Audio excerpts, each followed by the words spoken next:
नमस्कार दोस्तों, आप सभी का स्वागत है योगेन साहू ऑनलाइन क्लासेस में। मैं आपका दोस्त, आपका होस्ट, आपका ट्यूटर दीपक इस ऑनलाइन प्लेटफॉर्म में आपका स्वागत करता हूं। 1 तारीख को सीजी टेट का एग्ज़ाम है। ये मान लो कि शिक्षक भर्ती का प्री एग्ज़ाम है। जो इसको क्लियर करेगा या जिसका पहले से क्लियर है वही वापस शिक्षक भर्ती दिला पाएगा। तो ये जो क्वेश्चन है दोस्तों, ये बेसिकली राजस्थान टेट के जो कुछ पुराने पेपर हैं उसमें से आज मैंने क्वेश्चन लाया है, क्योंकि अपने को क्या है, डिटेल में थोड़ा अच्छे से सीडीपी पढ़ना है और स्कोरिंग सब्जेक्ट है आपका सीडीपी और हिंदी, तो उसमें ज़्यादा स्कोर करना है। तो बिना समय गंवाए पहला क्वेश्चन पढ़ लेते हैं। निम्नलिखित में से कौन सा कथन विकास को अधिगम से स्पष्ट रूप से अलग करता है? विकास को अधिगम से स्पष्ट रूप से अलग करता है, ठीक है। विकास अनुभव पर निर्भर होता है, अधिगम जैविक परिपक्वता पर निर्भर नहीं करता, विकास अपेक्षाकृत अपरिवर्तनीय होता है, अधिगम जन्मजात होता है। अब एक चीज बताओ, अधिगम जन्मजात कैसे होगा भैया? आप पैदा होते हो उसके बाद ही दुनियादारी सीखते हो। तो अपन आज कोशिश करेंगे एलिमिनेशन मेथड, जो नहीं है उसको पहले काट दो। तो ये तो नहीं होगा, ठीक है। विकास अनुभव पर निर्भर करता है, विकास अनुभव पर कैसे निर्भर करेगा? ठीक है, विकास क्या होता है? धीरे धीरे होता है, ठीक। एक क्रमबद्ध प्रक्रिया है, तो ये भी कट गया। अधिगम जैविक परिपक्वता पर निर्भर नहीं करता, कैसे नहीं करेगा? आप कोई बच्चा जो परिपक्व नहीं है, 5 साल के बच्चे पाइथागोरस प्रमेय नहीं पढ़ा सकते, ठीक है, तो ये भी कट गया। विकास अपेक्षाकृत अपरिवर्तनीय होता है, ये सबसे सुटेबल है, ऑप्शन होगा सी। अब विकास अपेक्षाकृत अपरिवर्तनीय कैसे होता है? अब मैंने 2 का पहाड़ा सीख लिया, ठीक है। अब मैंने 2 का पहाड़ा सीख लिया, तो क्या मैं जिंदगी भर 2 का पहाड़ा याद नहीं रखूंगा? रखूंगा, भूलूंगा थोड़ी। जब तक मेरे साथ कोई घटना ना हो, मानसिक हानि ना हो, मेरे को चीजें याद रहेगी। तो जो एक बार विकास हो गया वो लगभग कम नहीं होता, बदलता नहीं है और आगे बढ़ता ही है, ठीक है। तो ऑप्शन सी। अगला क्वेश्चन देख लेते हैं। दूसरा क्वेश्चन क्या है? संरक्षण की अवधारणा ना विकसित होने का प्रमुख कारण क्या है? संरक्षण की अवधारणा ना विकसित होने का प्रमुख कारण क्या है?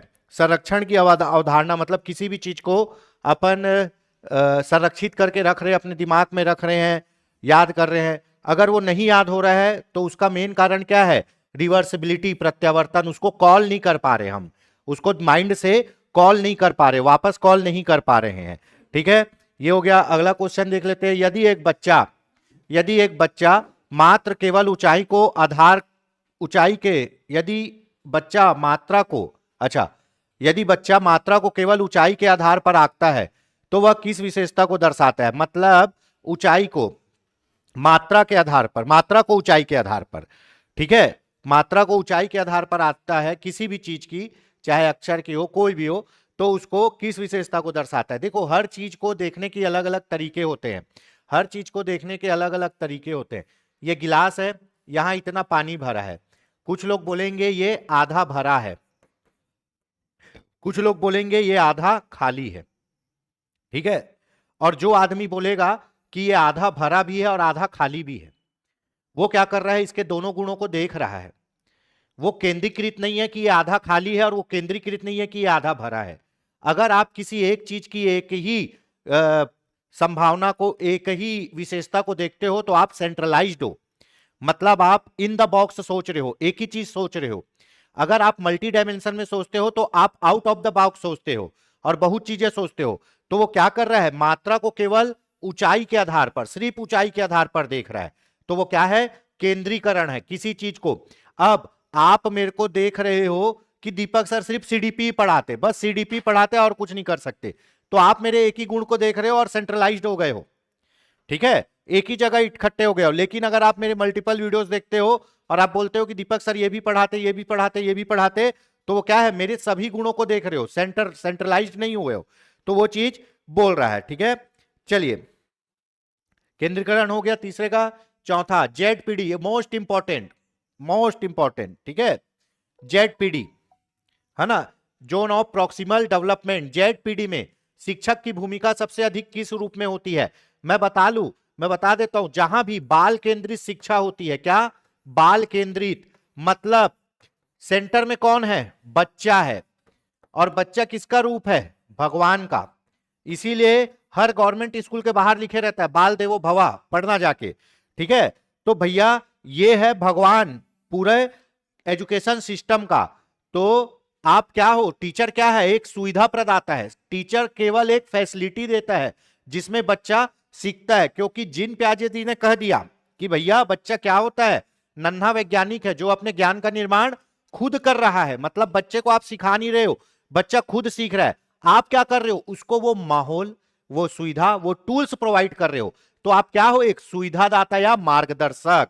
क्या हो आप, एक सुविधादाता या मार्गदर्शक। ये हमेशा पूछता है कि भैया बाल केंद्रित शिक्षा में शिक्षक की भूमिका क्या है, सुविधादाता या मार्गदर्शक। दोस्तों हमारे संस्था के द्वारा सी टेट और सीजी टेट दोनों के कोर्स चलाए जा रहे थे, चल भी रहे हैं। अगर अभी तो खैर एग्जाम नजदीक आ गया है, अगर आप कोर्स लेना चाहते हैं या कोर्स के संबंध में कोई जानकारी प्राप्त करना चाहते हैं तो संस्था के दिए गए नंबर 8770123687 पर आप संपर्क कर सकते हैं। दोस्तों इसके बाद टेट के बाद शिक्षक भर्ती भी आएगी, 4700-800 कुछ शिक्षक भर्ती आएगी। जो शिक्षक भर्ती है उसके लिए सहायक शिक्षक के कोर्स और टेस्ट सीरीज भी और सीजी टेट का भी कोर्स है। अगर आप इन सब कोर्स में से कुछ भी जानकारी प्राप्त करना चाहते हैं या लेना चाहते हैं तो आप जरूर संस्था के दिए गए नंबर पर कांटेक्ट कर सकते हैं। आपके लिए जो सबसे बेस्ट अभी होने वाला है दोस्तों वो है आपका क्या, पेपर 1 और पेपर 2 का टेस्ट सीरीज, किसका, सीजी टेट का। ठीक है, आप पढ़ लिए हो, बहुत अच्छी बात है। अपनी तैयारी को पुख्ता करिए और जांचिए कि आप कितने पानी में खड़े हो, क्योंकि क्या है, ये इश्क का दरिया है और डूब कर जाना है, वही वाला हिसाब है। तो डूबना नहीं है भैया, हमको अच्छे से तैर के पार करना है। तो उसके लिए क्या है, अपनी तैयारी को अच्छे से नापना पड़ेगा, तैयारी को अच्छे से देखना पड़ेगा। तो इसके लिए आप टेस्ट सीरीज में लगा सकते हो अपने क्वेश्चन और देख सकते हो कितने नंबर आपके बन रहे हैं, मात्र 149 रुपए में। ठीक है, कोई भी कोर्स के संबंध में अधिक जानकारी चाहिए तो आप संस्था के दिए गए नंबर पर संपर्क कर सकते हैं। अब यहां पे मेरी नजर पड़ी अभी योगेंद्र साहू सर के फर्स्ट रैंक पे, है ना। तो बता दूं अभी अभी सूचना मिली स्टाफ से भी और सर से तो मैं मिल नहीं पाया हूं अभी। तो योगेंद्र सर का जो आमीन पटवारी का एग्जाम था उसमें अप्रॉक्स 20 या 21 रैंक लगा है फिर से। ठीक है, 82 नंबर कुछ है ना, 81 नंबर है और 21 रैंक लगा है। तो योगेंद्र सर को फिर से बधाइयां, निरंतर आगे बढ़िए सर, और खुश रहिए, स्वस्थ रहिए, सुरक्षित रहिए, हमेशा हमारे साथ रहिए और आगे बढ़ते रहिए। यही कामना, यही दुआ मैं अपने सभी प्यारे स्टूडेंट के लिए भी करता हूं कि दोस्तों खुश रहो, स्वस्थ रहो, सफल रहो, बहुत पढ़ाई करो और बहुत आगे बढ़ो। ठीक है, तो चलो पुनः बधाई देते हुए आगे बढ़ते हैं। सर दोस्तों कोर्स के बारे में कोई भी जानकारी चाहिए तो आप संस्था के दिए गए नंबर पर कॉन्टेक्ट कर सकते हैं। ठीक, शिक्षक भर्ती की भी कोर्स है वर्ग 2 के। ठीक है, चलिए, ये हमारा यूट्यूब चैनल है योगेंद्र साहू ऑनलाइन क्लासेस। ठीक है, चलिए, मोस्ट इंपॉर्टेंट ये क्वेश्चन अभी आपका जो 18 तारीख को बाल देखरेख अधीक्षक हुआ उसमें भी ये क्वेश्चन आया है। ठीक है, उसमें भी ये क्वेश्चन आया है। लेव वैगोस्की का ये टॉपिक है ना, लेव वैगोस्की का। इसमें पूछ रहा है स्कैफ फोल्डिंग का सर्वोत्तम उदाहरण क्या है। तो भैया आप इसको हमेशा स्कैफ फोल्डिंग ही पढ़िएगा। पाड़, ढांचा, सहयोग, हिंदी में इसके इतने नाम हैं, आप उसको नहीं पार पा पाओगे। हमको एक ही नाम पढ़ना है, स्कैफ फोल्डिंग। स्कैफ फोल्डिंग का मतलब होता है टेम्परेरी सहायता देना। हर कोई यही एग्जांपल देता है कि एक बच्चा जो साइकिल चलाना सीखता है उसके पेरेंट्स क्या करते हैं, पहले पीछे से साइकिल को पकड़ते हैं, फिर बच्चा साइकिल चलाता है, जैसी बैलेंस बनाता है साइकिल को छोड़ देते हैं, बच्चा साइकिल चलाने लग जाता है। इसी को बोलते हैं स्कैफ फोल्डिंग, है ना। स्कैफ फोल्डिंग क्या है, संकेत देकर स्वयं हल करवाना, सहायता करना, अस्थायी सहायता करना। स्कैफ फोल्डिंग हमेशा कौन देगा, MKO, है ना, मोर नॉलेजेबल अदर। हमसे ज्यादा पढ़ा लिखा, हमसे ज्यादा ज्ञान वाला आदमी ही हमको स्कैफ फोल्डिंग देता है। यह हमारे माता पिता या हमारे शिक्षक हो सकते हैं। जब बच्चे को अपन क्या करते हैं, सहायता देकर उससे वो काम करवाते हैं तो उसको बोलते हैं स्कैफ फोल्डिंग। स्कैफ फोल्डिंग का सर्वोत्तम उदाहरण है हर उत्तर सीधे बता देना। अगर मैं उत्तर सीधे बता दूंगा तो वो स्कैफ फोल्डिंग नहीं है। कठिन प्रश्न देना है ही नहीं, केवल अभ्यास कराना नहीं। स्कैफ फोल्डिंग मतलब अस्थायी सहायता देना ताकि बच्चा खुद से काम कर सके। तो यहां क्या है, संकेत देकर स्वयं हल करवाना। ठीक है, अब मैं बोलता हूं कि कुछ भी, जैसा एक क्वेश्चन ले लो कि भैया हाँ 1 2 3, बच्चा यहां रुक गया। अब बच्चा बोल रहा है इसके बाद क्या आता है, तो हम बच्चे को बोल रहे हैं कि गणेश जी के कितने हाथ हैं, कितने हाथ होते बेटा, गिनो तो 1 2 3 4। तो हम उसको संकेत दिए, बच्चा यहां 4 लिख दिया। ठीक है, तो ऐसे ये एग्जाम्पल था, आपको हिंट देके अस्थायी सहयोग देके बच्चों से काम करवाना स्कैफोल्डिंग कहलाता है। ठीक, चलिए, ये हो गया सामाजिक अनुबंध उन्मुखता किस तरह से, किस स्तर से संबंधित है? सामाजिक अनुबंध उन्मुखता, है ना, नैतिक विकास किसका? लॉरेंस कोलबर्ग का नैतिक विकास। ठीक है, इसमें क्या होता है, सामाजिक अनुबंध उन्मुखता ये किस स्तर पर है ना? पोस्ट कन्वेंशनल स्टेज पे, पोस्ट कन्वेंशनल स्टेज पे इसमें बच्चा समाज के लिए कुछ करता है। ठीक है, बच्चा समाज के लिए कुछ करता है और समाज के लिए लड़ भी जाता है, लेकिन कई बार लगता है कि सामाजिक नियम नुकसान पहुंचा रहे तो वो समाज के नियम को भी तोड़ता है। ठीक है, इसके 3 स्टेज हैं, 3 स्तर हैं और 6 स्टेज हैं। ठीक, पहला होता है प्री कन्वेंशनल स्टेज, इसमें बच्चे में कोई नैतिकता नहीं होती, बच्चा केवल डर के मारे काम करता है। ठीक है, कि पनिशमेंट मत मिले। ठीक, पहला, और बच्चा दूसरा क्यों काम करता है, जो मेरे साथ जैसा करेगा मैं उसके साथ वैसा करूंगा, वो ये 2 चीज में नैतिकता दिखाता है। दूसरा होता है कन्वेंशनल स्टेज, इसमें बच्चा इसलिए अच्छा काम करता है कि सब उसको अच्छे बोले, और बच्चा इसलिए लॉ एंड ऑर्डर का फॉलो करता है कि कुछ समाज करता है, इसको बोलते हैं कन्वेंशनल स्टेज। फिर आएगा post conventional stage, post conventional stage में बच्चा समाज के लिए काम करता है और जब जरूरत पड़ता है तो सामाजिक नियम भी तोड़ता है, इसको बोलते हैं पोस्ट कन्वेंशनल स्टेज। तो यह है सामाजिक अनुबंध उन्मुखता, ये किसमें आएगा? पोस्ट कन्वेंशनल स्टेज में। ठीक है, चलिए, ये लॉरेंस कोलबर्ग का नैतिक विकास का सिद्धांत है, याद रखना। लास्ट टाइम पूछा गया था नैतिक विकास पर सबसे पहले काम किसने किया? जीन पियाजे ने। पर जीन पियाजे के काम को और बढ़ा के फेमस कौन हुआ? Lawrence Kohlberg. तो सर्वप्रथम पूछेगा तो जीन पियाजे। यदि बच्चा नियम इसलिए मानता है, ये देखो आ गया, यदि बच्चा नियम इसलिए मानता है क्योंकि समाज का हित सर्वोपरि है, तो वो किस चरण में है बताइए?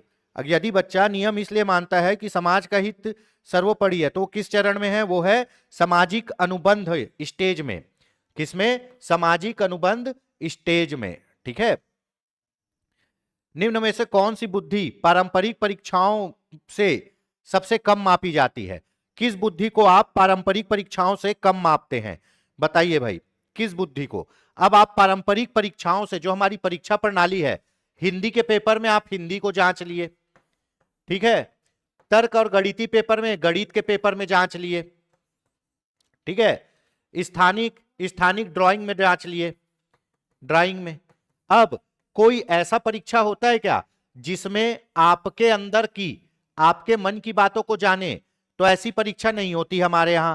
तो कौन सी बुद्धि पारंपरिक परीक्षाओं से सबसे कम मापी जाती है? वो है अंतर व्यक्तित्व, है ना, अंतर व्यक्तित्व। ठीक है, चलो अगला क्वेश्चन। स्पीयरमैन के द्विकारक सिद्धांत में एस का अर्थ क्या होता है? स्पीयरमैन ने बुद्धि का सिद्धांत दिया। स्पीयरमैन ने बोला कि मेरे अनुसार 2 प्रकार की बुद्धि होती है। कितने? 2 प्रकार की, है ना। एक होती है जी बुद्धि, एक होती है एस। जी बुद्धि में आदमी क्या करता है? सामान्य काम करता है, और एस बुद्धि में विशिष्ट काम करता है। क्या करता है? विशिष्ट काम करता है। ठीक है, अब देखिए, मान लो मैं नॉर्मल गाना गा सकता हूं, क्या सुन रहा है ना तू रो रहा हूं मैं, है ना, सांसों की माला में जपती मैं पी का नाम, ये सब मैं अच्छा गा रहा हूं, नॉर्मल गा रहा हूं, और सभी इतना अच्छा गा लेते हैं। तो ये कौन सी बुद्धि से गा रहा हूं मैं? जी, ये एक सामान्य काम है, इसमें कोई मैं विशिष्टता नहीं दिखा रहा हूं। लेकिन अगर सोनू निगम गाएगा, अलका याग्निक गाएगी, तो ये गाने को बहुत सुरीला गाएगी और सीख के गाएगी। तो ये टैलेंट उसका क्या होगा? विशिष्ट टैलेंट होगा। तो इसको क्या बोलेंगे? विशिष्ट बुद्धि बोलेंगे, है ना। जी बुद्धि क्या होती है? जन्मजात होती है। और एस बुद्धि को क्या किया जाता है? सीखा जाता है। ठीक है, अब आप बोलोगे बुद्धि को सीखा नहीं जा सकता, कल पढ़ाए थे भैया, ये इनके सिद्धांत में बोल रहा है कि इस प्रकार की बुद्धि का क्या किया जा सकता है? अर्जन किया जा सकता है। जी प्रकार की बुद्धि क्या होती है? सामान्य बुद्धि होती है। जो हम सामान्य काम करते हैं वो जी प्रकार की बुद्धि से, और जो विशिष्ट काम करते हैं वो एस प्रकार की बुद्धि से। अब मैं सीडीपी इतना अच्छा पढ़ा रहा हूं क्योंकि मैं सीडीपी पढ़ा हूं, सीखा हूं, तो यहां मेरी एस प्रकार की बुद्धि काम कर रही है। ठीक है, तो इसमें क्या होगा? विशेष बुद्धि। ऑप्शन क्या होगा? विशेष बुद्धि। ठीक है, चलिए अगला क्वेश्चन देख लेते हैं। सकारात्मक पुनर्बलन का अर्थ क्या होता है? देखो, पुनर्बलन, रीइंफोर्समेंट, है ना। अगर आप मेरे को बोलोगे कि अगर आप बच्चे को बोलोगे कि भैया तू ये काम करेगा, तू पढ़ाई करेगा तो तेरे को मैं मोबाइल दूंगा देखने के लिए। तो बच्चा इस लालच में कि मेरे को मोबाइल मिलेगा देखने के लिए पढ़ाई करेगा, और मोबाइल नहीं मिलेगा तो वो पढ़ना छोड़ देगा। ये है बाह्य पुनर्बलन। क्या? बाह्य पुनर्बलन। ठीक है, ये बाहर से लालच देता है, ठीक, कोई दूसरा देता है। और आंतरिक पुनर्बलन में क्या होता है, आदमी अंदर से मोटिवेट होता है। अब बच्चे को लगा नहीं भाई मैं पढ़ूंगा तो मैं टॉप करूंगा, और मेरे को लोगों को दिखाना है कि मैं टॉप करूंगा, इसीलिए वो खुद से मोटिवेट होकर पढ़ रहा है।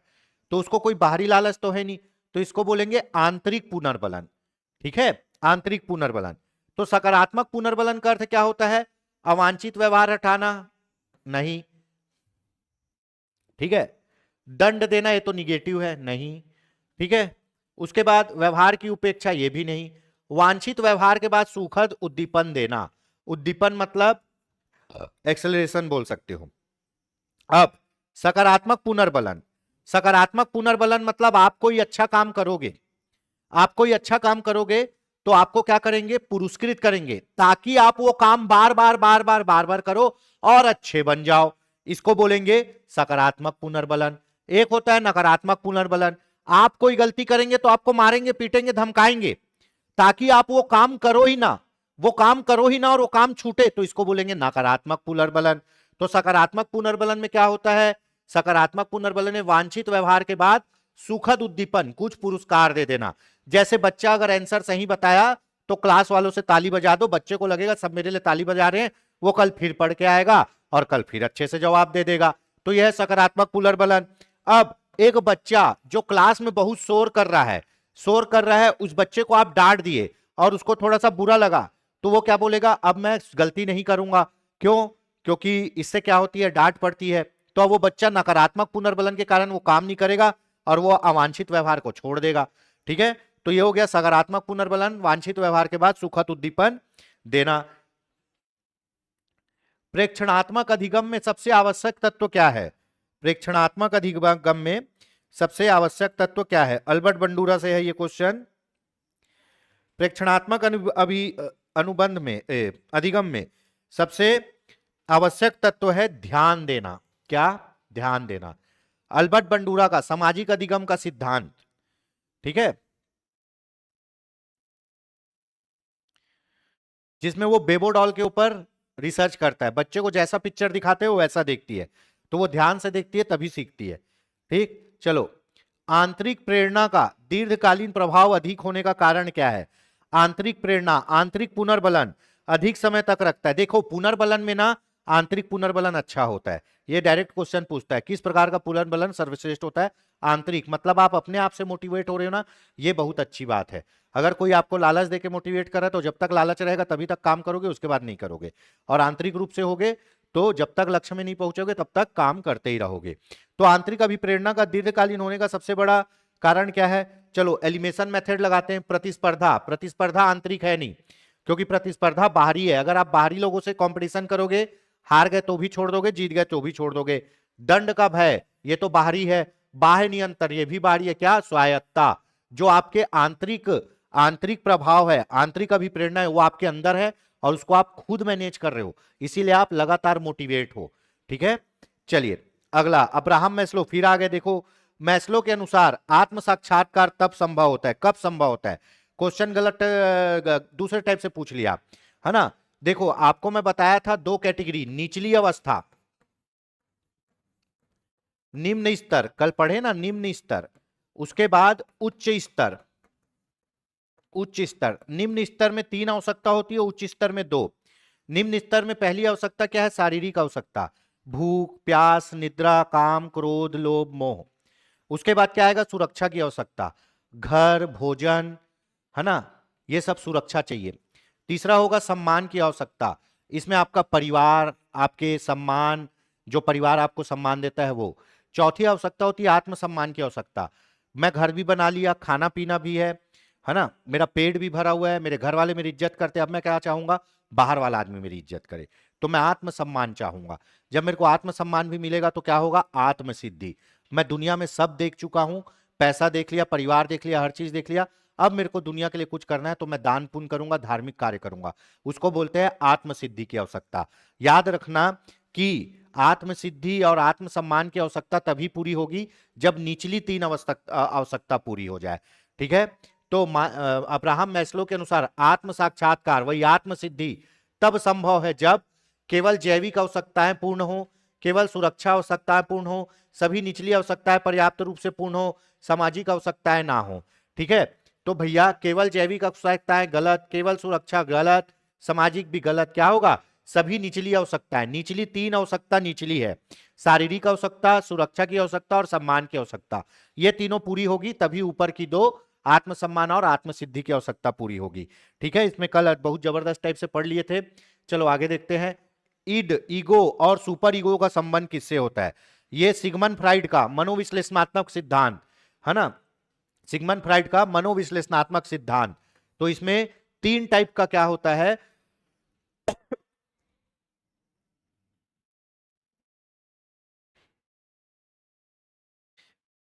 तीन टाइप का मन होता है, ईगो, ईद, ईगो और सुपर ईगो।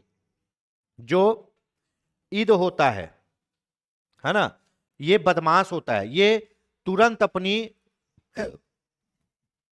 ये तुरंत ये तुरंत अपनी आवश्यकता को पूरा करने की सोचता है बिना डर के। ये बोलता है मेरे को जो चीज चाहिए वो चाहिए, चाहे मैं गलत करके ही क्यों ना लूं। भूख लगेगा तो चोरी कर लेगा। और ईद का जो अ, जिस मन का वास होता है ईद में, वो है अचेतन मन। ईगो क्या होता है? ईगो इंसान को इंसान बना के रखता है, वो कोई गलत काम नहीं करेगा, किसी भी काम को करने से पहले तर्क करेगा। सुपर ईगो क्या करता है? इंसान को भगवान बना देता है, आदर्शवादी, वो कोई गलत काम ही नहीं करेगा, सब अच्छे काम करेगा। तो ये किसका सिद्धांत है? मनोविश्लेषण सिद्धांत, सिगमंड फ्रायड। ठीक है, उद्यमिता बनाम हीनता किस आयु वर्ग से संबंधित है? उद्यमिता बनाम हीनता, इरिक इरिक्सन का सिद्धांत। उद्यमिता बनाम हीनता किससे संबंधित है?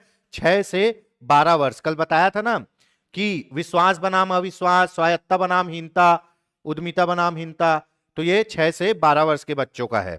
ठीक है, बाल केंद्रित कक्षा की पहचान क्या है?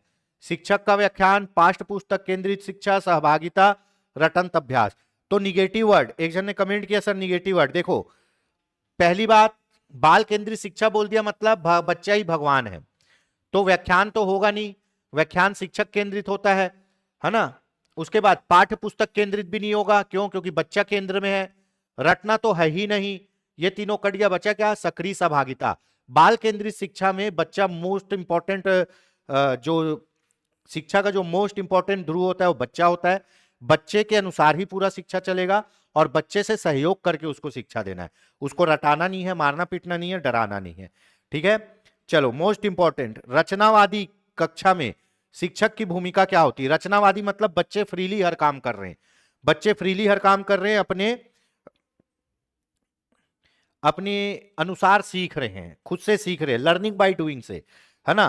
तो याद रखना हमेशा बाल केंद्रित शिक्षा में शिक्षक एक सुविधादाता होता है ना। ज्ञान का स्रोत शिक्षक है नहीं, बच्चे खुद ज्ञान अर्जित करते हैं।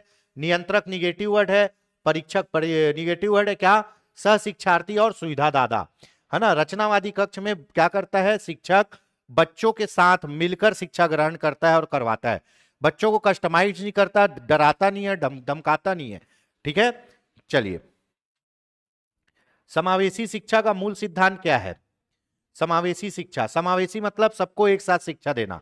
तो भैया समावेशी शिक्षा मतलब दो डिफरेंट टाइप के बालक को एक साथ पढ़ाना। ठीक है, विशेष बालक और सामान्य बालक को एक साथ पढ़ाना, यही समावेशी शिक्षा है। समावेशी शिक्षा बोलती है किसी भी आधार पर बालक को अलग अलग मत करो, बालक को बांटो मत, बालक को सेपरेट मत करो। तो समावेशी शिक्षा क्या बोलती है? समावेशी शिक्षा बोलती है विविधता का सम्मान। बालक में कोई भी टैलेंट हो, एक कमजोर बालक एक होशियार बालक को एक साथ पढ़ाओ, अगर आप कमजोर बालक को हटा दोगे तो वो क्या हो जाएगा? सेपरेशन हो जाएगा, और ये उस कमजोर बालक के लिए हानिकारक है। तो बच्चों को अलग अलग नहीं बांटना है, समावेशी शिक्षा में बच्चों को एक साथ पढ़ाना है। इवन कोई दिव्यांग बालक और कोई सामान्य बालक है तो दिव्यांग बालक को अलग नहीं पढ़ाना है, उसको सामान्य बालकों के साथ ही पढ़ाना है, बशर्ते दिव्यांग बालक के लिए अलग से टीचर आएगा। तो ये होगा आपका समावेशी शिक्षा। समावेशी शिक्षा में विभिन्न गुण दोष धर्म के सभी लोगों को एक साथ पढ़ाया जाता है।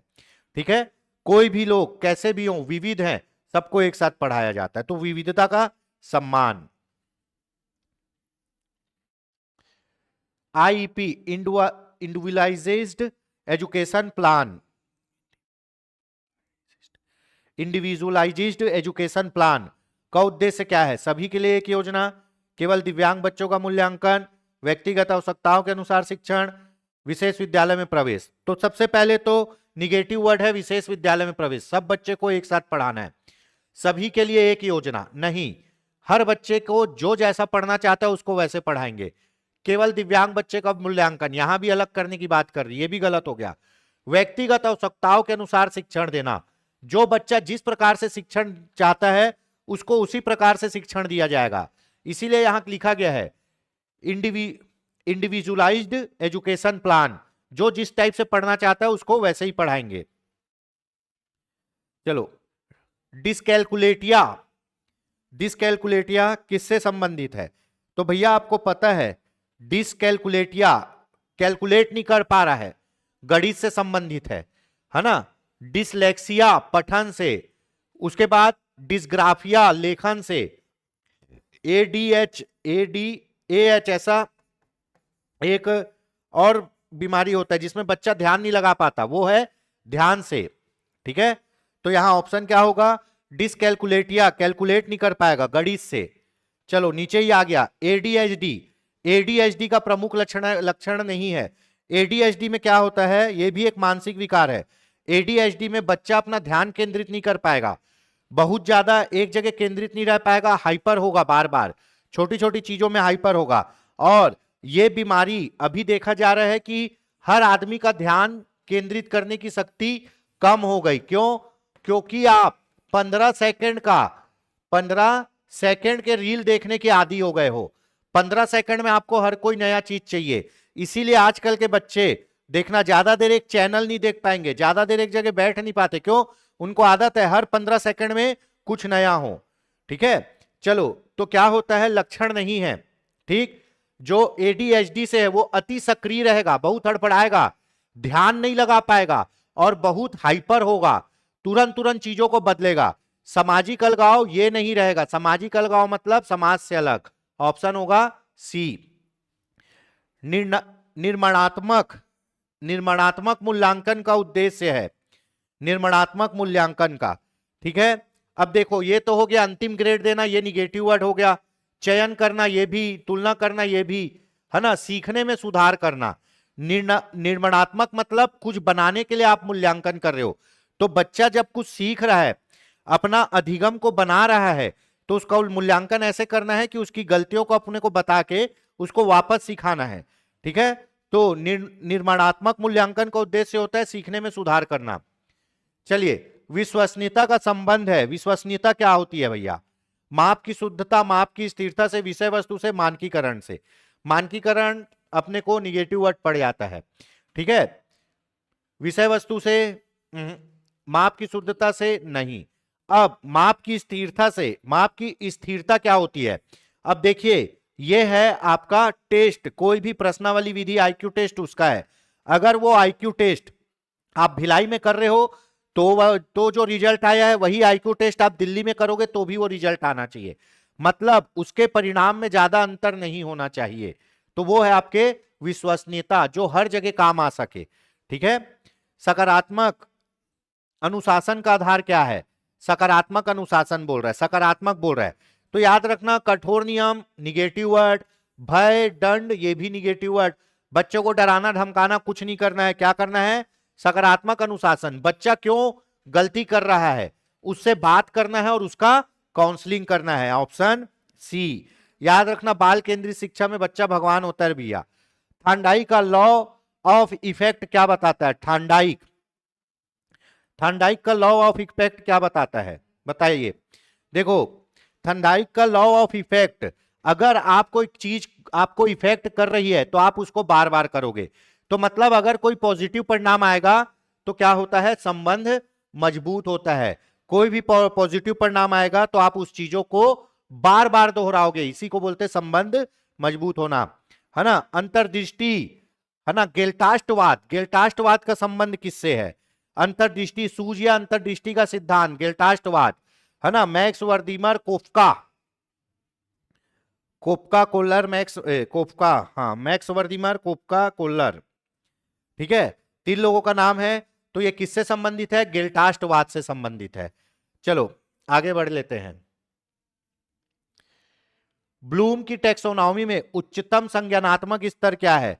ब्लूम टेक्सोनॉमी, ब्लूम टेक्सोनॉमी में बांटे हैं ना, ज्ञान को बांटे, कैसे ज्ञान अर्जित होता है, कैसे ज्ञान की प्रक्रिया चलती है, सूचना मिलेगा, ज्ञान मिलेगा, उसका संश्लेषण होगा, उसका विश्लेषण होगा, उसका उपयोग होगा, और अंत में उसका क्या होगा? परिणाम। तो भैया ब्लूम टेक्सोनॉमी में उच्चतम संज्ञानात्मक स्तर क्या है?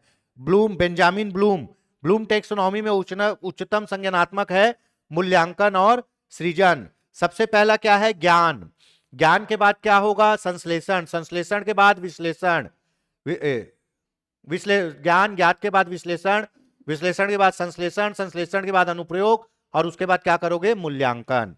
तो सबसे टॉप में मूल्यांकन आएगा। अनुभवात्मक अधिगम का मुख्य तत्व है, अनुभवात्मक अभिगम, अधिगम, अनुभव के द्वारा अधिगम। तो अनुभव से अधिगम करोगे तो आप अपने माइंड में क्या बनाओगे? इमेज बनाओगे, इमेज बनाओगे, और वो इमेज अनुभव बन के आपके दिमाग में रहेगा हमेशा। तो रिफ्लेक्शन, प्रतिबिंब। चलो अगला क्वेश्चन देख लेते हैं। निम्न में से कौन सा कथन सही है? बोल रहा है विकास पूर्णतः वंशानुगत है। बिल्कुल गलत भैया। विकास क्या है? विकास आपका हेरिडिटी और इन्वायरमेंट का मिक्सअप है। अधिगम पूर्णतः पर्यावरणीय है। गलत। विकास और अधिगम परस्पर संबंधित है, ये सही होगा। विकास और अधिगम परस्पर संबंधित है, विकास होगा तो अधिगम होगा। प्रभावी शिक्षक का सबसे महत्वपूर्ण गुण क्या होता है? प्रभावी शिक्षक बाल केंद्रित शिक्षा में क्या होता है? संवेदनशीलता और बच्चों की समझ, बाल समझ और संवेदनशीलता, उसको बाल मनोवैज्ञानिक होना चाहिए, ठीक है। चलो एनईपी 2020 से क्वेश्चन है ना। ये क्वेश्चन थोड़े से अलग लेवल के हैं।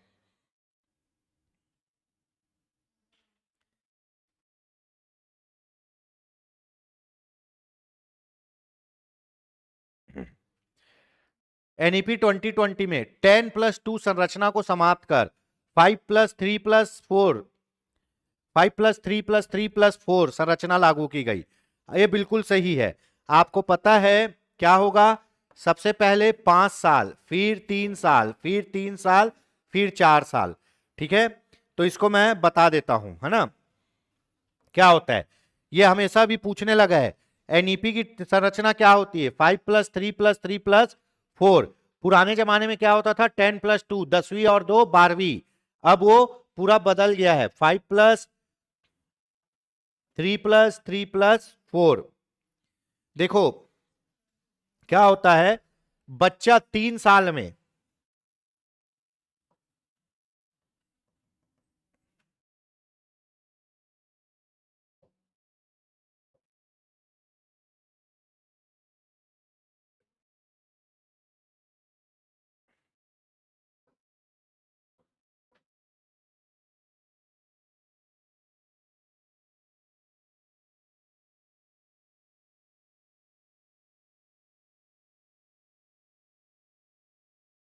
चलिए बोर्ड ही काम नहीं कर रहा है।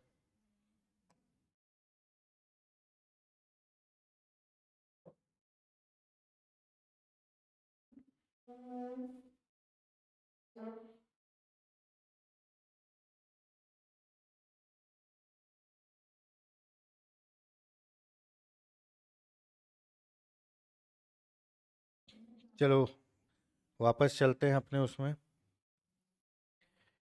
यही करते हैं। देखो ये 5 साल में बच्चा कहां जाएगा?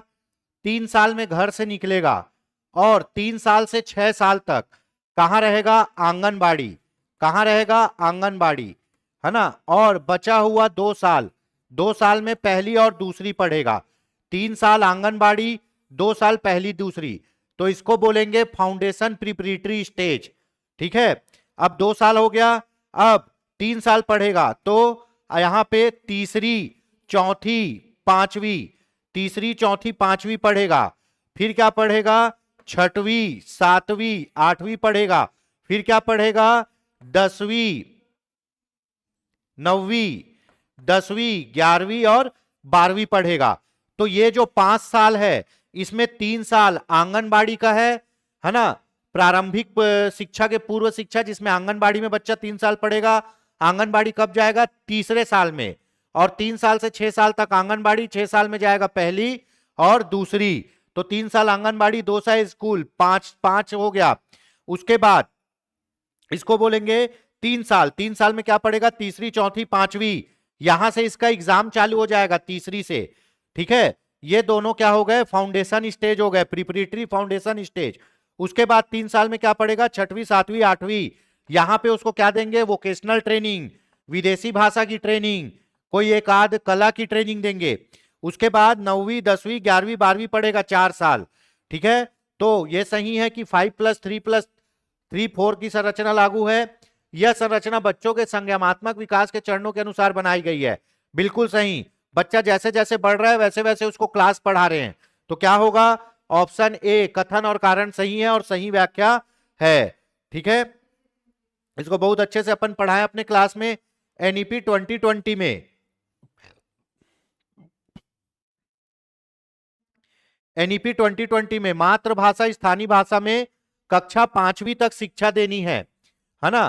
प्रारंभिक वर्षों में मातृभाषा में शिक्षा से सीखने के परिणाम बेहतर होते, बहुत सही।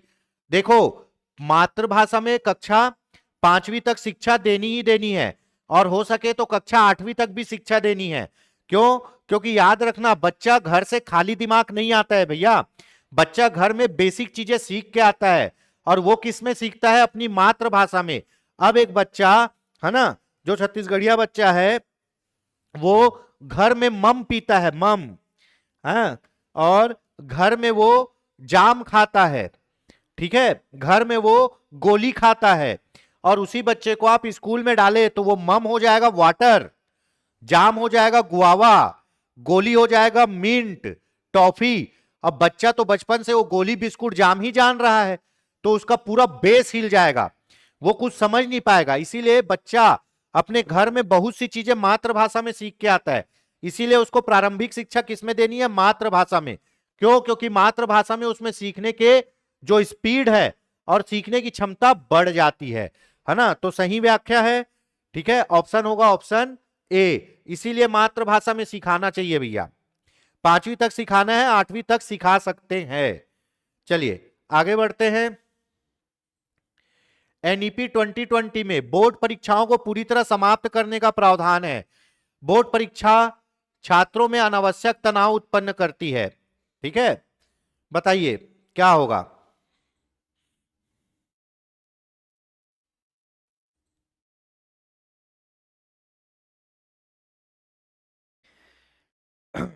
इसका ऑप्शन बताइए। इसका ऑप्शन होगा ऑप्शन डी। ठीक है, अब डी कैसे, पहला स्टेटमेंट गलत है, बोर्ड परीक्षा समाप्त नहीं हुई है एनईपी 2020 में, पेपर होगा, तीसरी क्लास से पेपर चालू हो जाता है।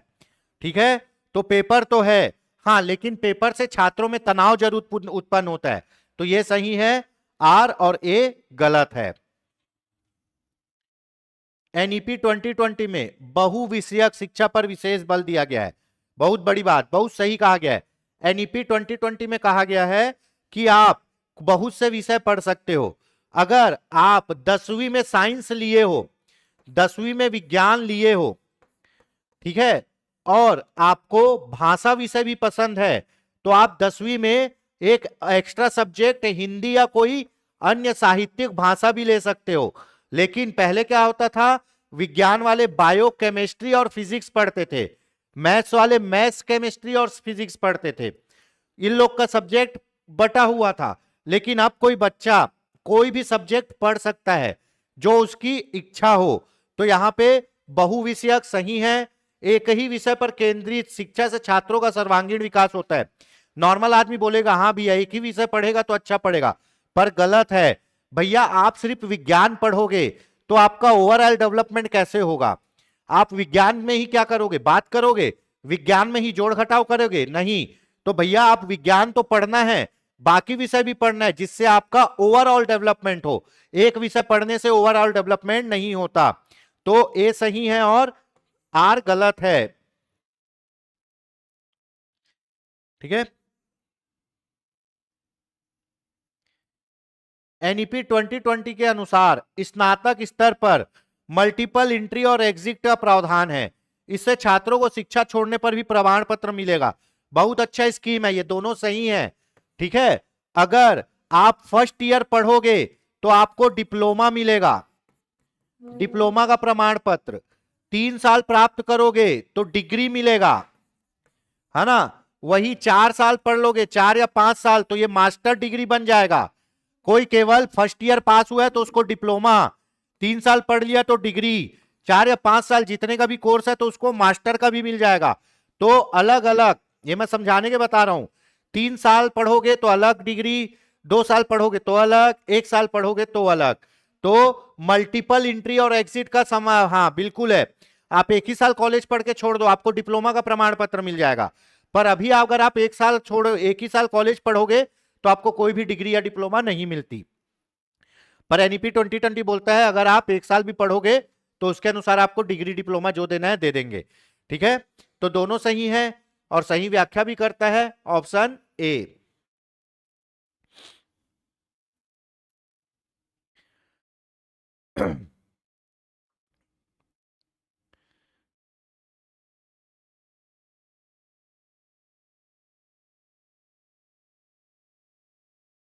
चलिए, एनईपी 2020 में शिक्षकों की भर्ती और पदोन्नति में पारदर्शिता पर जोर दिया गया। बिल्कुल सही। गुणवत्तापूर्ण शिक्षा के लिए योग्य प्रेरित शिक्षक आवश्यक है। बिल्कुल सही भैया। अब टीचर के ट्रेनिंग पर भी विशेष ध्यान दिया गया है। इसीलिए क्या कह दिया गया है कि जो आदमी टेट पास नहीं है वो टीचर बन ही नहीं सकता, और वो जो बिना टेट पास किए टीचर बना है उनको भी पास करना जरूरी है। तो ए और आर सही है और सही व्याख्या करता है। एनईपी 2020 में व्यावसायिक शिक्षा को कक्षा 6 से शुरू करने की बात कही गई है। कक्षा 6 से आपको फॉरेन लैंग्वेज, व्यावसायिक शिक्षा, बहुत सी चीजें, शास्त्रीय लैंग्वेज, त्रिभाषा का सूत्र सब पढ़ाया जाएगा। तो ये तो सही है। इसमें छात्रों में केवल अकादमिक ज्ञान ही विकसित होगा। अब एक चीज बताओ, व्यावसायिक शिक्षा मतलब वोकेशनल ट्रेनिंग करोगे तो आपको कोई कला सिखाई जाएगी, कोई ऐसा काम करने का तरीका सिखाया जाएगा जिससे आप रोजी रोटी कमा सको। तो भाई ये तो गलत हो गया। इसमें क्या बोल रहे हैं, केवल अकादमिक ज्ञान होगा। अकादमिक मतलब पढ़ाई लिखाई का ज्ञान होगा। अब एक बच्चा जो 6वीं में है उसको हम लोग वेल्डिंग का कोर्स सिखा रहे हैं, तो वेल्डिंग का कोर्स सीख के उसको अकादमिक ज्ञान होगा क्या? नहीं, उसको व्यावसायिक ज्ञान होगा, है ना। तो ये तो सही है कि कक्षा 6 से व्यवसाय की शिक्षा दी जाएगी, पर इससे केवल अकादमिक ज्ञान नहीं, व्यावसायिक और अकादमिक दोनों ज्ञान होगा। तो क्या होगा, ए सही है और आर गलत है।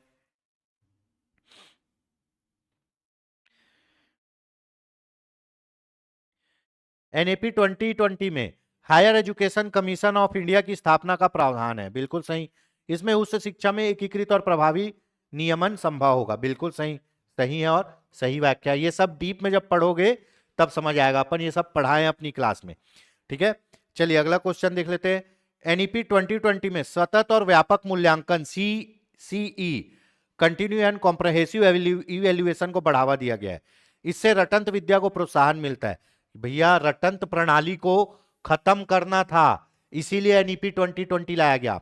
और एनईपी 2020 में सीसीई, कंटिन्यू कॉम्प्रहेंसिव इवेल्युएशन की बात की गई है। मतलब आपका केवल परीक्षा में मूल्यांकन नहीं किया जाएगा, आपका साल भर मूल्यांकन किया जाएगा, सभी पक्षों का मूल्यांकन किया जाएगा।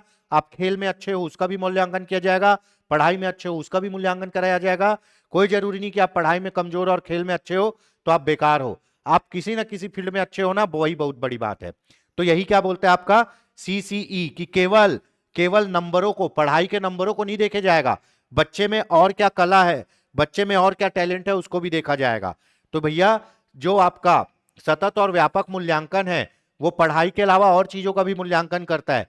तो इसमें तो रटंत विद्या आएगा ही नहीं, है ना। तो क्या होगा, ए सही है और आर गलत है। ए सही है, आर गलत है। एनईपी 2020 का उद्देश्य शिक्षा के माध्यम से समावेशी और समान समाज का निर्माण करना है। बिल्कुल सही। एनईपी 2020 में बोलता है सबको एक साथ पढ़ाओ और बच्चों को पढ़ा के ऐसा मानवीय संसाधन बनाओ जिससे देश का विकास हो और समाज में एकता और समानता है। नीति में सामाजिक, आर्थिक और लैंगिक असमानताओं को कम करने पर बल दिया है। बिल्कुल सही भैया, आपको सबको एक साथ पढ़ाना है, किसी पे भेदभाव नहीं करना है, और ये सब क्या होगा, इससे असमानता कम होगी। ठीक है, चलिए, तो ये आपका खत्म हो गया क्या, 40 क्वेश्चन सीडीपी का। लेवल अच्छे थे। हिंदी देख लेते।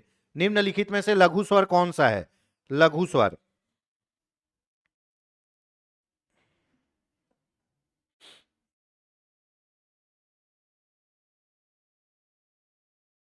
ठीक है, निम्नलिखित में से लघु स्वर कौन सा है?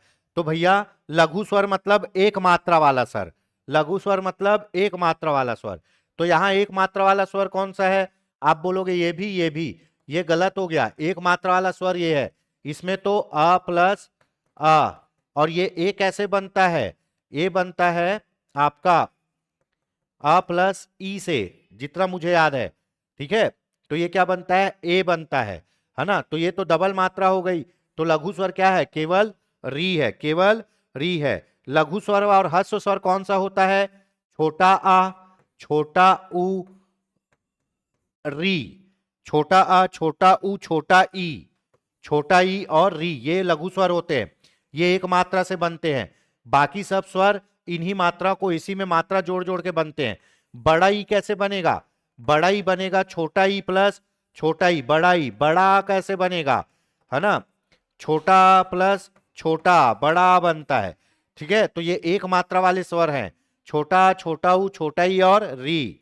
ठीक, चलिए अगला क्वेश्चन देख लेते हैं। विसर्ग, विसर्ग किस वर्ग में आता है? कहां से उच्चारण होता है जी विसर्ग का? तो याद रखना क का, ठीक है, क का, और किसका? आपका ह का, क, ह और विसर्ग, ये तीनों का उच्चारण कहां से होता है? कंठ से। कहां से? कंठ से। ठीक है, क्यों? क्योंकि क ख ग घ अंगा, यहां से बात कर रहे हो, कहीं भी जुबान में कुछ टच नहीं हो रहा है। वैसे ही ह में भी कहीं कुछ टच नहीं होता। वैसे ही विसर्ग आहा, आहा बोलते हो तो भी जुबान कहीं टच नहीं होता। तो ये कहां से? अगर जुबान कहीं टच नहीं हो रहा है तो ये कंठ से है। अगर बात करते समय जुबान दांत से टच हो रहा है तो वो दंत है। बात करते समय अगर होठ टच हो रहे तो वो ओष्ठ है। बात करते समय अगर जीभ तालू ऊपर टच हो रहा है तो वो तालव्य है। हिंदी में मूल स्वरों की संख्या कितनी है? वे स्वर जिससे अन्य स्वर बनते हैं। तो हिंदी में मूल स्वरों की संख्या कितनी है? मूल स्वरों की संख्या 4 है ना? इसी को हस्य स्वर भी बोलते हैं। कौन कौन से? आ छोटा, ई छोटा, ऊ, आ छोटा, ई छोटा, ऊ और री, ये सब क्या है? हस्य स्वर और मूल स्वर। इन्हीं स्वरों को आपस में जोड़ोगे तो बाकी सब स्वर बनेंगे। तो कितनी है? 4 है। ठीक है, चलिए, ये सब हिंदी के क्लास में हमने बहुत डिटेल से पढ़ाया है दोस्तों, और हिंदी इससे बाहर आएगा नहीं। नासिक्य व्यंजन, नैसिक्य व्यंजन, जिनका उच्चारण नाक से होता है। आपको पता है हर वर्ण का 5वां अक्षर, जिसको क्या बोलते हैं? पंचमाक्षर। हर वर्ण का 5वां अक्षर जिसको पंचमाक्षर बोलते हैं, जो बिंदी के रूप में लगता है, जैसे चंद, है ना, चंद जो बिंदी के रूप में लगता है। तो ये बिंदी क्या है? ये बिंदी ही है नासिक के व्यंजन। और नासिक के व्यंजन क्या होता है? वर्ण का 5वां अक्षर। अब च छ ज झ अंगा, तो अंगा है ये। क ख ग घ अंगा, हाँ, क ख ग घ अंगा, च छ ज झ इया, इया है ये। ट ठ द ध न प प भ भ म। ठीक है, चलो देख लेना ये। उसके बाद हिंदी में पश्च स्वर, पश्च स्वर जो पीछे से उच्चारण होते हैं, अग्र स्वर जो जीभ के प्रथम भाग से उच्चारण होते हैं, है ना? तो पश्च स्वर, पश्च स्वर क्या होगा? पश्च स्वर होगा आपका ये डी, ऊ, बड़ा ऊ, बड़ा, बड़ा ऊ, छोटा ऊ और ओ। देखो अग्र स्वर क्या होता है ये याद रख लो, पूछता है। अग्र स्वर जिसको ये जीभ के एकदम आगे से बोलते हैं, ये ई वाला आएगा, ई और ए वाला, छोटा ई बड़ा ई, छोटा ए बड़ा ए, ये है अग्र स्वर। मध्य स्वर में केवल एक आता है, मध्य स्वर में केवल एक आता है, वो है छोटा आ। जो बचा वो पश्च स्वर। अब आपको यकीन नहीं है तो आप ये जीभ का आगे वाला टिप पकड़िए और बोल के दिखाइए ई। नहीं बोल पाओगे, जीभ को एकदम आगे से पकड़ो और ई और ए बोलो, नहीं बोल पाओगे। क्यों? क्योंकि यही जीभ के पहले से एकदम फ्रंट से इसका उच्चारण होता है। तो ये क्या हो गया? ये हो गया अग्र स्वर। ठीक है, छोटा आ का उच्चारण क्या होता है जीभ के मध्य से, उसको बोलेंगे मध्य स्वर, बाकी सबका पश्च स्वर। ठीक है, चलिए अगला क्वेश्चन देख लेते हैं। अनुस्वार क्या है? अनुस्वार, अनुस्वार क्या कहलाता है? अनुस्वार को कहते हैं स्वर के बाद आने वाला व्यंजन। स्वर के बाद आने वाला व्यंजन क्या कहलाता है? अनुस्वार। ठीक है, चलो दामिनी का पर्यायवाची क्या है? कई बार पूछा है। दामिनी, दामिनी का पर्यायवाची होता है विद्युत। क्या? विद्युत। बिजली को बोलते हैं दामिनी, है ना। बादल और वारिद दोनों एक दूसरे के पूरक है। बादल मतलब भी बादल, वारिद मतलब भी बादल। ठीक है, चलिए दामिनी का विद्युत। अगला देख लेते हैं, कमल का पर्यायवाची क्या है? कमल का पर्यायवाची, है ना, कमल का पर्यायवाची जलज। जलज मतलब जन्म, जल में जन्मा हुआ अर्थात कमल। कुमुदनी मतलब भी कमल, जूही मतलब भी। जलद मतलब होता है बादल, जो जल को धारण करे। जलद, जलद मतलब बादल, और जलज मतलब कमल। जलज एक योग रूढ़ शब्द है। ठीक है, चलो कमल का पर्यायवाची क्या है बोल रहा है जी? गलत है। क्या है? हाँ, कमल का पर्यायवाची जलज है, जलज है। ठीक है, कमल का पर्यायवाची जलज है, और जलद मतलब बादल। ठीक,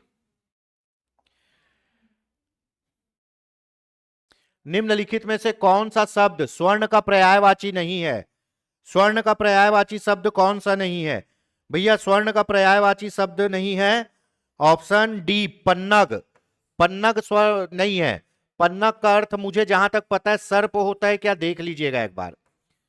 पन्नग का शायद तक सर्प होता है, देख लीजिएगा, कंफर्म नहीं हूं। हाटक, हिरण्य और जात रूप, ये तीनों का अर्थ क्या होता है? स्वर्ण ही होता है। पूछा गया क्वेश्चन है। स्वर्ण का पर्यायवाची नहीं है, ऑप्शन डी पन्नग। कुसुमेसु, कुसुमेसु का पर्यायवाची शब्द क्या है? कुसुमेसु। ठीक है, कुसुमेसु का पर्यायवाची शब्द होता है कामदेव। क्या? कामदेव, है ना। उसके बाद रक्त लोचन, कबूतर को क्या बोलते हैं? रक्त लोचन। क्यों? क्योंकि कबूतर का आंख खून जैसे लाल रहता है। ठीक है, कुसुमेसु का क्या होगा? कामदेव। हेरंब, हेरंब किसका पर्याय है? हेरंब, हेरंब बताइए भैया। हेरंब, हेरंब का अर्थ होता है लंबोदर। क्या? लंबोदर। द्विरद, द्विरद का पर्याय है, द्विरद का, द्विरद का पर्याय होता है कुंजर। क्या? कुंजर। पक्षी का पर्यायवाची नहीं है। क्या पक्षी का पर्यायवाची नहीं है? ठीक है, पक्षी का पर्यायवाची नहीं है। अंडज, अंडज से पैदा वाले हैं पखेरु जिसके पंख है। विहग, खग, पक्षी। विटप, विटप नहीं है पक्षी का पर्यायवाची। क्या नहीं है? विटप। अंडज मतलब जो अंडे से जन्मा हो। आकर्षण शब्द के लिए विलोमार्थी शब्द, आकर्षण का विलोमार्थी क्या होगा जी? आकर्षण का विलोमार्थी होगा क्या? विकर्षण। क्या? विकर्षण। रिजु का विलोम क्या होगा? पूछा गया क्वेश्चन है ना। रिजु का विलोम क्या होगा? रिजु का विलोम होगा वक्र। रिजु का विलोम होगा वक्र। ठीक है, उद्दत, उद्दत शब्द का विलोम क्या है? उद्दत का, उद्दत का क्या होगा विलोम शब्द? विनीत। क्या? विनीत। उद्दत का विलोम शब्द विनीत। ठीक है। संयुक्त का विलोम शब्द क्या होगा? संयुक्त का विलोम शब्द, संयुक्त का विलोम शब्द होगा आपका वियुक्त। संयुक्त का अयुक्त नहीं, वियुक्त। संयुक्त मतलब साथ में, वियुक्त मतलब अलग। संयुक्त का विलोम शब्द वियुक्त।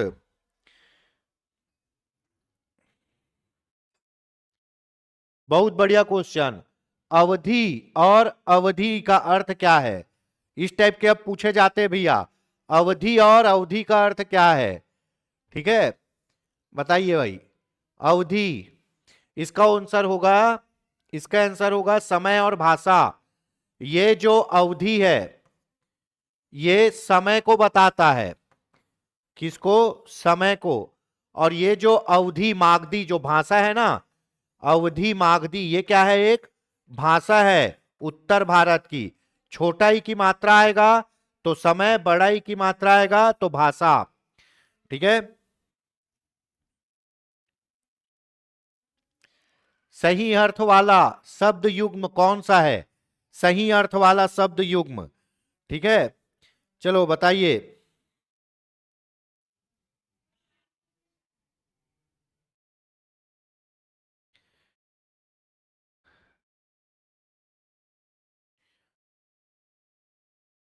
सही अर्थ वाला शब्द युग्म कौन सा नहीं है?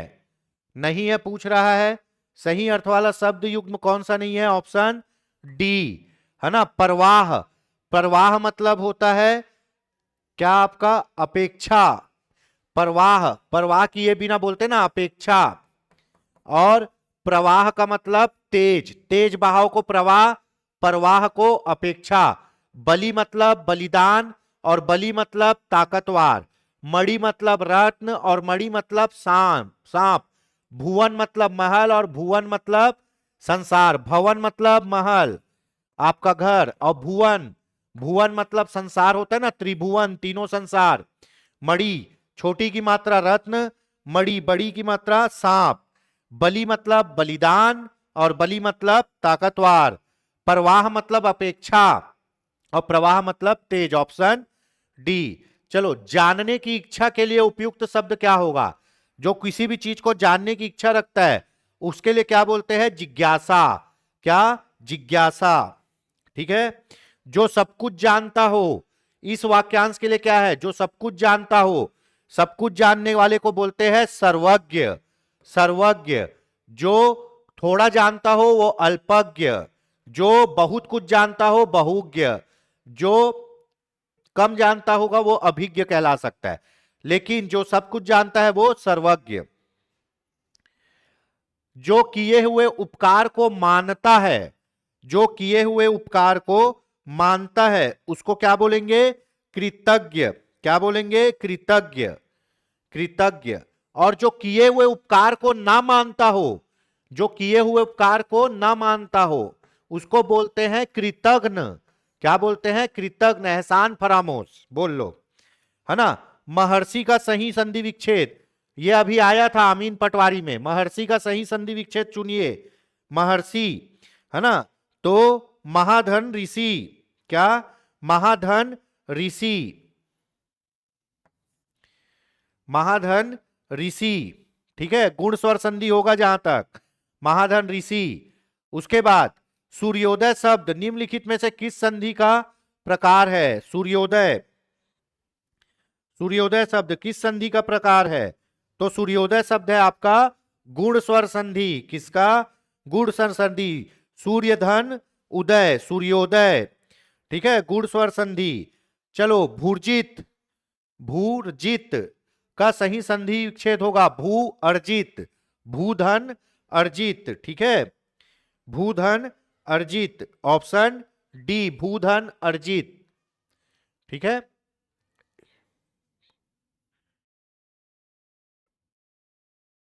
भूधन अर्जित होना चाहिए।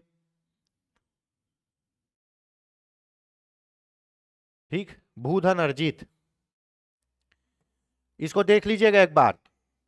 यहां ऑप्शन दिखा रहा है भूधन उर्जित, होना क्या चाहिए? भूधन अर्जित। देख लेते हैं।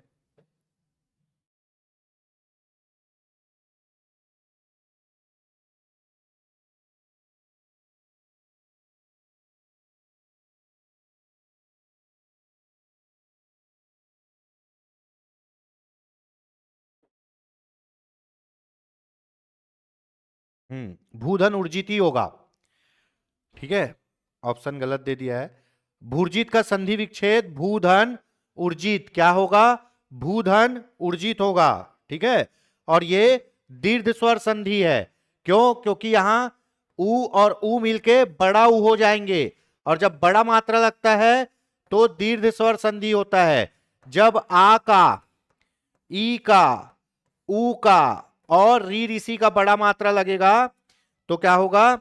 दीर्घ स्वर संधि। तो भूर्जित है ना, भूधन उर्जित। चलो अगला क्वेश्चन, नीह कपट का सही संधि स्वरूप क्या होगा? नीह कपट, नीह कपट मतलब निष्कपट। क्या? निष्कपट। इसमें षटकोण का सा लगेगा, है ना, शक्कर का मत लगा देना, षटकोण का सा।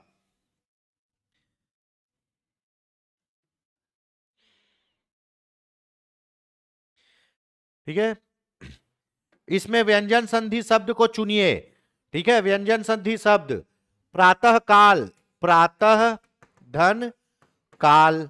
ठीक है, विसर्ग संधि। ठीक, उसके बाद निसंदेह, निह धन संदेह विसर्ग संधि। एक एक, एक धन एक अवयवी भाव संधि। ए सॉरी, अवयवी भाव समास हो जाएगा। एक एक है ना, क और ये क्या हो जाएगा? ये वृद्धि स्वर संधि। कौन सा? वृद्धि स्वर संधि। समास में अवयवी भाव और संधि में वृद्धि स्वर संधि। उसके बाद सज्जन, इसका होगा सत धन जन। तो यहां क्या हो गया? व्यंजन संधि। अब व्यंजन इसलिए हुआ क्योंकि यहां आधा त है। ठीक है, और व्यंजन वो होते हैं जो स्वर की सहायता से बोले जाते हैं। तो ऑप्शन क्या होगा? ऑप्शन होगा ऑप्शन ए, सज्जन।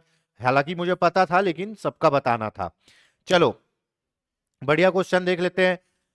जिस भाषा में उत्तर पद प्रधान होने के साथ ही साथ पूर्व तथा उत्तर पद में विशेषण विशेष का संबंध हो उसे कौन सा समास कहते हैं?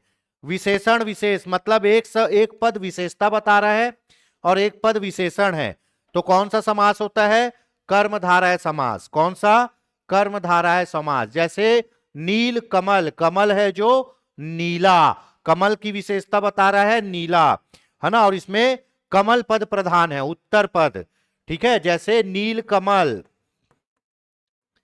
है ना, क्या होगा? नीला है जो कमल, नीला है जो कमल, है ना। कमल क्या है? मेन उत्तर पद है, इसकी विशेषता बता रहे हैं नीला, तो ये क्या हो गया? ये विशेष्य हो गया, ये विशेषण हो गया। ठीक है, कर्मधारय समास। संधि और समास में क्या समानता है? दोनों ही शब्द विकार है? नहीं, संधि शब्द विकार है, समास पद विकार है। संधि और समास में दोनों ध्वनियां मिलती है? नहीं, संधि में ध्वनियां मिलती है, समास में पद मिलता है। दोनों ही शब्दों को संक्षिप्त करते हैं। हाँ ये सही है, दोनों ही शब्दों को संक्षिप्त करते हैं। ठीक है, संधि और समास दोनों में ध्वनि विकार है? नहीं, एक में ध्वनि विकार, एक में पद विकार। ठीक है, और दोनों ही शब्दों को संक्षिप्त करते हैं। जैसे मैं लिख लिया रसोई घर, रसोई घर, ये समास है, इसका विग्रह करोगे तो रसोई के लिए घर, तो रसोई के लिए घर लिखने के बजाय रसोई घर लिख दो। ठीक है, अब मैं लिखा प्रातः काल, तो इसको अलग अलग लिखने के बजाय प्रातः काल लिख लो। तो क्या हुआ? संधि में भी शब्द छोटा हो गया, समास में भी शब्द छोटा हो गया। ठीक, किस समास से बने शब्द का रूप लिंग या वचन के कारण परिवर्तन नहीं होता? मतलब अविकारी समास कौन सा होता है? अविकारी, अविकारी जो शब्द होता है वो होता है अव्यय। अव्यय लिंग वचन काल के अनुसार नहीं बदलता, तो कौन सा? अव्ययी भाव। जैसे यथाशक्ति, यथाशक्ति, इसको क्या बोलेंगे? शक्ति के अनुसार, शक्ति के अनुसार, है ना। अब लिख लो राम यथाशक्ति, है ना, राम यथाशक्ति परिश्रम करता है। अब सीता भी करेगी, तो सीता यथाशक्ति परिश्रम करती है। ये यथाशक्ति में लिंग के कारण कोई परिवर्तन आया क्या? नहीं। तो ये क्या हो गया? अविकारी शब्द। अविकारी शब्द क्या होते हैं? अव्ययी भाव समास। ठीक है। प्रयोग की दृष्टि से समास के कितने भेद किए जा सकते हैं? मोस्ट इंपॉर्टेंट, प्रयोग की दृष्टि से समास के कितने भेद किए जा सकते हैं? ठीक है। अब इसमें लोग लगा देंगे 6 और ये हो जाएगा गलत। प्रयोग की दृष्टि से समास के 4 भेद हैं। पहला है प्रथम पद प्रधान। प्रथम पद किसमें रहता है? अव्ययी भाव में। ठीक है। उसके बाद क्या रहेगा? उत्तर पद प्रधान। उत्तर पद प्रधान किसमें रहेगा? तत्पुरुष में। किसमें? तत्पुरुष में। उसके बाद दोनों पद प्रधान। दोनों पद प्रधान किसमें रहेगा? द्वंद्व में। उसके बाद दोनों पद अप्रधान। दोनों पद अप्रधान किसमें रहेगा? बहुब्रीहि में। तो पद के आधार पर 4 प्रकार के, पद की प्रधानता के आधार पर। ठीक है। वैसे तो 6 प्रकार के समास होते हैं। जिन समासिक शब्दों में दूसरा पद प्रधान हो तथा पहले के पश्चात किसी एक कारक विभक्ति का लोप हो, उसे कौन सा समास कहते हैं? उत्तर पद प्रधान रहता है आपका तत्पुरुष में, कर्मधारय में और द्विगु में। ठीक है। प्रथम पद प्रधान रहता है अव्ययी भाव में। दोनों पद प्रधान नहीं रहते हैं बहुब्रीहि में। उत्तर पद रहता है 3 में, तत्पुरुष में, कर्मधारय में, द्विगु में, है ना। तो भैया द्विगु भी होगा, थोड़ा सा मैं भी कंफ्यूज हूं, पर 2 तो है ही है। ठीक है, हो गई। चलो, तो अब इसमें तो आ गया। अब आपको पता है पूरा तत्पुरुष समास में क्या रहता है? कारक परसर्ग विभक्ति रहता है ना। तो कारक विभक्ति, कर्ता ने कर्म को करण के लिए, करण से संप्रदान के लिए, अपादान से अधिकरण में पर संबंध का के की। ठीक है। चलो, यह है कारक रचना। पढ़ें अपन। तो कारक रचना किसमें रहती है? तत्पुरुष समास में। ठीक, कारक रचना रहती है तत्पुरुष समास में। चलिए आगे देखते हैं। 72 क्वेश्चन। काफी प्यारी क्लास, हिंदी की तो बहुत जबरदस्त हुई क्लास। दोस्तों, हमारी संस्था के द्वारा सी-टेट का भी कोर्स प्रोवाइड किया जा रहा है, शिक्षक भर्ती का भी कोर्स प्रोवाइड किया जा रहा है, सीजी-टेट का भी। अब सीजी-टेट का तो समय कम है, तो आप सीजी-टेट का टेस्ट सीरीज ले सकते हैं। कितना? 149 रुपए में। टोटल 15 टेस्ट है, 5 सब्जेक्ट वाइज और 10 सब्जेक्ट वाइज और 5 फुल लेंथ टेस्ट। ठीक है। उसके बाद दोस्तों शिक्षक भर्ती जो आगामी आने वाली है, 6,700 800 4,700 800 जो भर्ती अभी आने वाली है, ठीक है, उसकी भी हमारी संस्था के द्वारा क्लास आयोजित की जा रही है। अगर आप भर्ती के संबंध में कोई भी जानकारी चाहते हैं तो संस्था के दिए गए नंबर पर आप संपर्क कर सकते हैं। ये हमारा यूट्यूब चैनल भी है जिस पर आप हमसे संपर्क कर सकते हैं, योगेंद्र साहू ऑनलाइन क्लासेस। ठीक है दोस्तों, अगर शिक्षक भर्ती या शिक्षक पात्रता परीक्षा भर्ती और सब इंस्पेक्टर प्री मेंस के लिए अगर आप क्लास चाहते हैं तो योगेंद्र साहू ऑनलाइन क्लासेस में संपर्क कर सकते हैं। नंबर है हमारा, नंबर देख सकते हैं आप 8770123687। ठीक है, यूट्यूब पर भी संपर्क कर सकते हैं, ऐप पर भी संपर्क कर सकते हैं।